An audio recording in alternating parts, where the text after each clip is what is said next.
خدایا، چه لحظه هایی که در زندگی تو را گم کردم اما تو همیشه کنارم بودی. چه دقیقه ها که حضورت را فراموش کردم اما تو فراموشم نکردی. چه ساعت هایی که غرق در شادی و غرور تو را که پشت همه کامیابی هایم بودی از یاد بردم اما تو همیشه به یادم بودی. چه روزهایی که در خود فرو می رفتم و در غصه هایی که فکر می کردم تو برای تلافی کارهای بدم فرستادی دست و پا زدم اما تو همیشه کاری کردی که به صلاح من بود.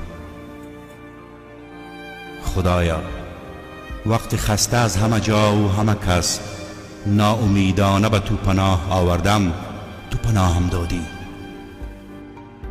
وقتی از آدمهای دور و برم دلم گرفت و دنیا غمهایش را برایم ارزانی کرد تو به قلبم آرامش دادی.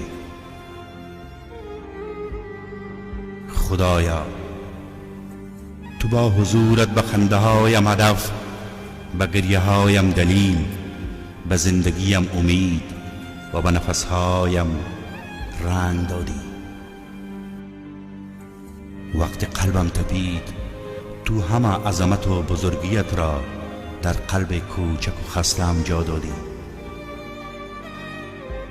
وقتی دوستانم درد دلشان را برایم گفتند و من خالصانه رو به درگاهت برایشان دعا کردم فهمیدم که غم و غصه های دیگران بارش سنگین‌تر از غصه های خودم است.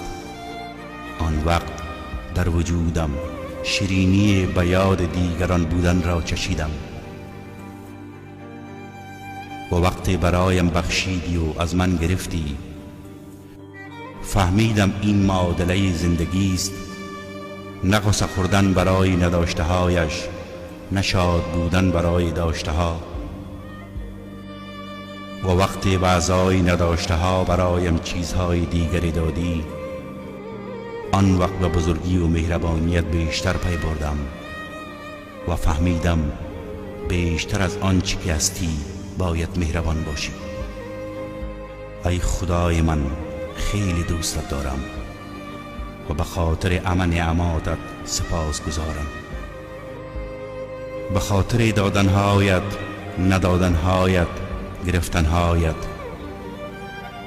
که دادنهایت را نعمت، ندادنهایت را رحمت و گرفتهایت را حکمت می پندارم.